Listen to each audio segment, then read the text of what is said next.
Hello दोस्तों, स्वागत है आपका आपके channel the knowledge hub of the toppers में। पिछले वीडियो में हमने देखा था, हमने जहां से पिछला वीडियो खत्म किया था वहीं से ये शुरू करेंगे। पिछले वीडियो में हमने देख लिया था कि कैसे प्रतिबिंब बनने के जो नियम होते हैं, जो किरणें होती हैं, हमें दो किरणों की जरूरत होती है प्रतिबिंब बनने के लिए, वो हमने डिस्कस कर लिया था। अब इस वीडियो में हम आपको बताएंगे कि कैसे प्रतिबिंब बनते हैं और भी जो उसके यूजेज हैं अवतरण उत्तरण के वो बताएंगे, साथ में कुछ आगे के टॉपिक डिस्कस करेंगे। तो चलिए शुरू करते हैं। तो देखिए, सबसे पहले अवतल दर्पण में अगर हम प्रतिबिंब की बात करें तो कितनी कंडीशन हो सकती है। मान लीजिए ये आपका मेन एक्सिस हो गया, ठीक है, ये हो गया आपका पोल, ठीक है। अब अगर अवतल तो मैंने अंदर वाला भाग पेंट कर दिया, ठीक है, आप थोड़ा सा पेंट कर दिया मैंने। अब देखिए, मान लीजिए ये मेन एक्सिस है। सबसे पहले देखिए ये हो गया आपका फ्रंटर। मैंने बताया था कि सभी परिभाषा मैंने बताई थी क्या होते हैं, फ्रंटर फोकस। तो सबसे पहला जो कंडीशन है, मान लीजिए इनफाइनाइट पे कोई जो वस्तु रखी है, बिंब जिसे कहते हैं, मान लीजिए अनंत पर रखी हुई है, तो वहां से आपको पता होगा कि जो इनफाइनाइट से किरणें आती है, सूर्य से आती हैं, वो लगातार समांतर ही तो आती हैं किरणें। जो किरणें समांतर आती हैं उनमें प्रतिबिंब कैसे बनता है वो हम देखते हैं। तो देखिए, जो इनफाइनाइट से किरणें आएंगी वो इनफाइनाइट से समांतर आएंगी। मान लीजिए ऐसे आ रही है, ठीक है। अब ये जो किरणें आएंगी, मैंने आपको बताया था ये कहां बनाएंगी, टकराकर फोकस पर केंद्रित हो जाएंगी। नियम भी बताए थे। तो पहली कंडीशन लिख सकते हैं कि जब वस्तु अनंत पर रखी हो तो प्रतिबिंब अत्यंत छोटा बनता है। प्रतिबिंब अत्यंत छोटा, लगभग पॉइंट के आकार का बनता है, ठीक है। और ये कैसा बनता है, वास्तविक बनता है। अब दूसरी कंडीशन क्या है, दूसरी कंडीशन हम बात करें, हम कहते हैं अगर कि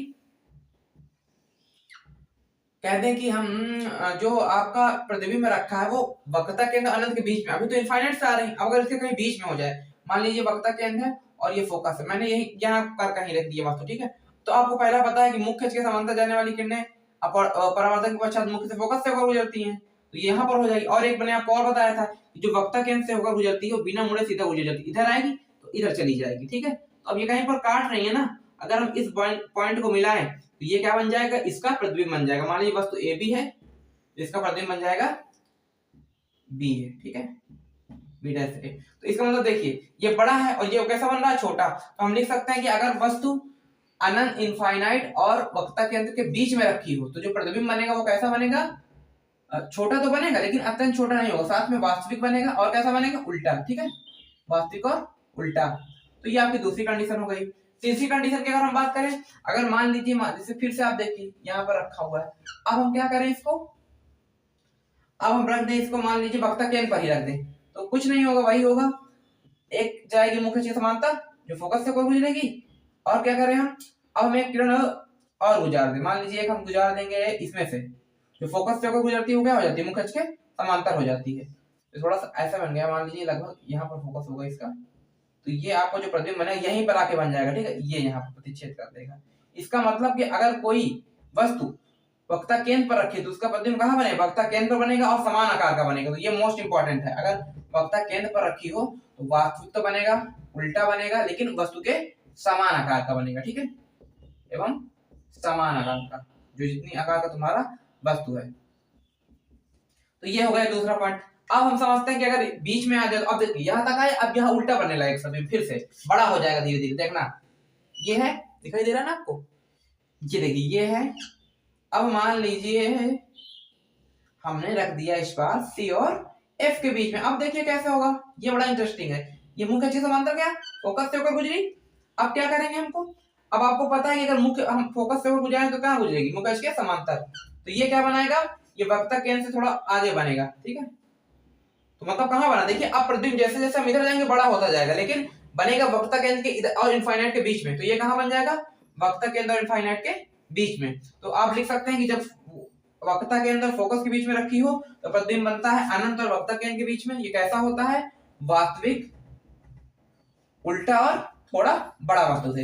अब फिर से अगर हम फोकस पर रख देंगे तो इनफाइनाइट बन जाएगा, यही आपको याद रखना है। जब अनंत से आएगा तो फोकस पर बनेगा, फिर बीच में रख देंगे तो और यहाँ बनने लगेगा, फिर वक्रता केंद्र तो समान आकार का बनेगा, और फोकस इसके बीच में रख देंगे तो फिर इधर अब उल्टा हो जाएगा ना, तो इधर बनने लगेगा, बड़ा बनने लगेगा, बनेगा वैसा ही वास्तविक और उल्टा। लेकिन अगर हम फोकस पर रख देंगे तो फिर से क्या कंडीशन होगी, इनफाइनाइट प्रतिबिंब बनने लगेगा। तो ये हो गई कंडीशन। अब इसमें एक कंडीशन है जिसमें प्रतिबिंब इमेजिनरी बनता है, मतलब आभासी बनता है। वास्तव अवतल दर्पण में सिर्फ एक ही कंडीशन है जो कि हमेशा पूछी जाती है, वो आपको समझना है। तो अब होता क्या है कि जो अगर हम जैसे मान लीजिए आपका अवतल दर्पण है, ये मान लीजिए मैंने पेंट कर दी। मान लीजिए अगर हमने यहाँ पर वक्रता केंद्र यहाँ फोकस है, अब अगर कोई वस्तु फोकस और ध्रुव के बीच में आएगी तो ये स्पेशल कंडीशन आपको रट लेनी है एकदम। तो ये मान लीजिए वस्तु रखी, तो आप तो खुद आप प्रैक्टिकल करके बनाइए, इसमें रटने की कोई जरूरत नहीं है। मान लीजिए मुख्य अक्ष समांतर है तो फोकस से होकर जाएगी, मैंने आपको अभी बताया था। अब देखिए अगर कोई भी किरण लेता हूँ तो प्रतिबिंब इधर इसका अनंत में ही बनता चला जाएगा। मान लीजिए मैंने ये कोई ली किरण, ठीक है, ये तो ये अपवर्तन परावर्तन के पश्चात पुनः गुजरेगी, ये देखिए तो सीधे इनफाइनाइट में बनता चला जा रहा है, हमेशा बढ़ता चला जा रहा है। तो इसका कोई मतलब प्रतिबिंब भी नहीं बनेगा। तो इसका मतलब ये जो पीछे इसको मिलाएंगे हम, ठीक है, मजबूरी हमारी मिलानी पड़ेगी इसको पीछे। जैसे हम पीछे मिलाएंगे तो यहाँ प्रतिच्छेद कर देंगे और ये प्रतिबिंब बना लेंगे। लेकिन हाँ अब देखो दर्पण के दूसरी ओर बन रहा है ना, तो कैसा बनेगा, आभासी प्रतिबिंब। तो आपको याद रखना है कि अवतल दर्पण में ओनली वन कंडीशन है कि जब कोई वस्तु फोकस और ध्रुव के बीच में रखी हो तो जो उसका प्रतिबिंब बनता है वो आभासी, सीधा और बड़ा बनता है। ये मोस्ट इंपोर्टेंट कंडीशन है जो अधिकतर पूछी जाती है, आपकी बहुविकल्पी आदि उसमें पूछी जाती है। तो ये आपको क्लियर हो जाएगा अवतल दर्पण वाले। अब हम समझते हैं उत्तल दर्पण। उसमें एक ही कंडीशन है, अनंत पे रखेंगे तो वो फोकस और ध्रुव के बीच में बन जाएगा, और उससे पास लाएंगे तो और इधर पास आता जाएगा, और पास लाएंगे तो और पास आता जाएगा। बस वही कंडीशन है उसमें, और कुछ नहीं, ठीक है। तो देखिए शुरू करो। ये मान लीजिए मैंने बनाया उत्तल दर्पण, ये मैंने बना दी मेन एक्सिस। अब देखिए मैंने बताया था कि जब उभरे हुए भाग को पॉलिश कर दिया जाता है तो ये उत्तल दर्पण हो जाता है, ठीक है। अब यहाँ पर लीजिए आपकी कोई वस्तु रखी हमने, मान लीजिए मुख्य अक्ष समांतर, मैंने बताया था ना कि फोकस से जाती हुई प्रतीत होगी, तो ये आपकी फोकस से जाती हुई प्रतीत होगी। और एक किरण क्या करनी है, मान लीजिए वक्ता केंद्र, ठीक है, तो वक्ता केंद्र से आपको पता होगा कि जो वक्ता केंद्र से जाने वाली किरणें हैं क्या हो जाती हैं, जिस मार्ग पर जाती हैं उसी मार्ग पर वापस आती हुई प्रतीत होती हैं, ठीक है। अभी मैंने बताया था कि अवतल दर्पण में जाती हैं तो उसी लौट आती है। अब इसमें जाएंगे तो प्रतीत होंगी ना जाती हुई, तो यहाँ हमने आभासी इसको पीछे बढ़ा दिया, क्योंकि यहाँ जा रहे हैं तो हमने इसको पीछे बढ़ा दिया। तो अभी जहां पर काट रहे हैं तो प्रतिबिंब बन जाएगा। तो इसमें हमेशा प्रतिबिंब कैसा बनेगा, आभासी, सीधा और वस्तु से छोटा। अब अगर हम इनफाइनाइट पे रखेंगे तो हमें फोकस पे आता हुआ प्रतीत होगा। तो इसमें बस एक ही कंडीशन ये आपको याद रखनी है। तो ये आपके उत्तर अवतल दर्पण के प्रतिबिंब क्लियर हो गए। अब मैं आपका एक मोस्ट इंपोर्टेंट टॉपिक है जो मैं आपको पढ़ाऊंगा, उसके यूजेस क्या होते हैं, उत्तल दर्पण के देखिए उपयोग। सबसे पहले आप उत्तल दर्पण समझ लीजिए, यही ज्यादा पूछे जाते हैं। अवतल का तो बहुत कम है जो आपसे पूछे जाए। तो पहला उपयोग क्या है इसका पहला उपयोग इसका वाहनों के पश्च दर्पण के रूप में उपयोग किया जाता है। मतलब जो आपके गाड़ी देखे होंगे, मोटरसाइकिल देखे होंगे, जो उसके बगल में लगा होता है वो कैसा होता है, उत्तल दर्पण। क्यों लगा होता है, क्योंकि ये पीछे बहुत सारा एरिया कवर करता है, बहुत सारे एरिया को हमको दिखाने में सक्षम होता है। तो ये हो जाता है, क्योंकि अभी मैंने बताया ना कि जो वस्तु दूर रखी है उसका प्रतिबिंब आभासी, सीधा और छोटा बनता है। तो याद रखना जो उसमें प्रतिबिंब बनता है वो हमेशा आभासी, सीधा और छोटा होता है। इसलिए पहली कंडीशन ये हो गई। दूसरी क्या है, इसको जो दुकानदार होते हैं सुरक्षा के रूप में यूज करते हैं, मतलब लगा देते हैं आगे ताकि जो बहुत सारा पीछे का एरिया उनका नजर आता रहे और चोरी और जैसे समस्याओं से बच सके। तो एक दो यूज है, आप बता सकते हैं। अब अवतल दर्पण का क्या यूज है, तो पहली बात तो अवतल दर्पण का उपयोग किया जाता है सेविंग मिरर के रूप में। आपने देखा होगा जो दाढ़ी बनाने वाले मिरर होते हैं। और सौर भट्टियों में मैंने बताया था ना जो मुख्य अक्ष के समांतर किरणें हैं वो फोकस में जाकर केंद्रित हो जाती है, बताया था ना। इसका मतलब हम सौर भट्टी मान लीजिए हमने बनाई अवतल दर्पण की, तो जब हम इसको नीचे रखेंगे कोई वस्तु तो उसमें केंद्रित हो जाएंगे ताकि वो खाना पक जाएगा। तो हम सौर भट्टियों में इसका यूज कर सकते हैं। और दो चार यूज है, आप पढ़ लीजिएगा। तो इसमें से मोस्ट इंपोर्टेंट यही अवतल दर्पण और उत्तल दर्पण का जो पूछा जाता है। और अवतल दर्पण का यूज तो दोनों आपको यूज समझ में आ गए। अब हम जानते हैं अब नया टॉपिक क्या है आपका। हाँ, आपको मैं चिन्ह परिपाटी थोड़ा सा बता देता हूँ, क्योंकि न्यूमेरिकल वैल्यू जब आप न्यूमेरिकल सॉल्व करेंगे तो ये आपके लिए काफी इंपॉर्टेंट हो जाता है। ये तो आपको बता दे रहा हूँ, ठीक है। चिन्ह परिपाटी क्या होती है, तो आपने कोऑर्डिनेट ज्योमेट्री पढ़ी होगी अगर आप मैथ वाले स्टूडेंट हैं। अरे मैथ वाले भी नहीं होंगे तो 9th 10th में तो पढ़ा ही होगा इतना। तो देखिए आपको पता होगा कि ऊपर प्लस होता है, साइड में भी प्लस होता है। ऊपर प्लस होता है, इधर एक्स निगेटिव अक्ष होता है, माइनस वाला होता है, ठीक है। इधर बात करें तो इधर y निगेटिव अक्ष होता है। आपको पता नहीं x एक्सिस होता है, y एक्सिस होता है। अब ऊपर एक z एक्सिस होता है, वो हमें नहीं पढ़ना, हमें यही दो एक्सिस देखने हैं, उसमें कोई z एक्सिस में प्रतिबिंब नहीं बनता, ठीक है। ये 2D होता है पूरा। तो ये देखिए आपका x एक्सिस हो गया, ये y एक्सिस हो गया। तो मान लीजिए आपको मैंने बताया कि वस्तु हमेशा कहाँ रखी जाएगी, वस्तु हमेशा इधर रखी जाएगी। इधर मतलब वस्तु हमेशा ऋणात्मक होगी, तो जो इधर रखी जाएगी तो मतलब जो वस्तु की दूरी हमेशा निगेटिव में ली जाएगी, ठीक है। और जो प्रतिबिंब बनेगा तो प्रतिबिंब तो अपने कंडीशन के अनुसार बनेगा ना। जैसे मैंने आपको बताया था कि अवतल दर्पण में सिर्फ एक ही कंडीशन है, जब वस्तु फोकस और ध्रुव के बीच में रखी हो तब आभासी बनता है, तो उसमें वही कंडीशन में हम प्रतिबिंब के लिए प्लस यूज कर सकते हैं। बाकी अवतल दर्पण में हर कंडीशन के लिए हम जो प्रतिबिंब के लिए यूज करेंगे वो होगा b बराबर minus. Only one special condition उसमें इंक्लूडेड है।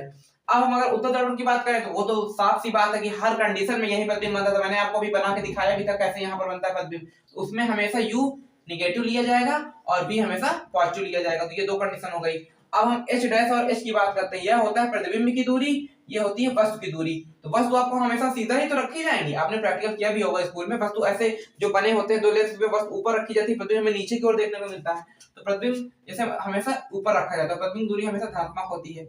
अब अगर हम बात करें अवतल दर्पण की, तो अवतल दर्पण में एक स्पेशल कंडीशन को छोड़कर हर कंडीशन में हमेशा जो प्रतिबिंब बनता है वो नीचे बनता है, मतलब उल्टा बनता है।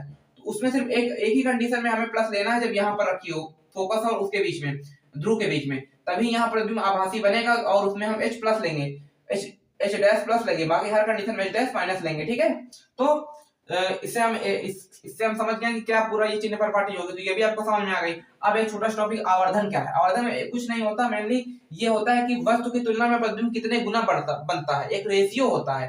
रेशियो क्या होता है, m बराबर होता है, इसे m से हम दिखाते हैं, h डैश बटे h या तो v बटे u। ठीक है, यही होता है v बटे, जहां v होती है वस्तु की दूरी, u होती है v होती है प्रतिबिंब की दूरी, v होती है वस्तु की दूरी, और ये होता है प्रतिबिंब की लंबाई, ये होती है वस्तु की लंबाई। तो अगर आवर्धन आ जाता है इससे समझ में आ जाता है। अब ये माइनस प्लस वाला जो है, ये आपको जब आप वो सवाल करेंगे तो उसको आपको समझ में आ जाएगा। ठीक है, तो ये आपको क्लियर हो गया। ठीक है, एक बात और याद रखना, अगर आवर्धन धनात्मक हो तो प्रतिबिंब आभासी होगा, अगर आवर्धन आपको ऋणात्मक आता है तो प्रतिबिंब वास्तविक होगा।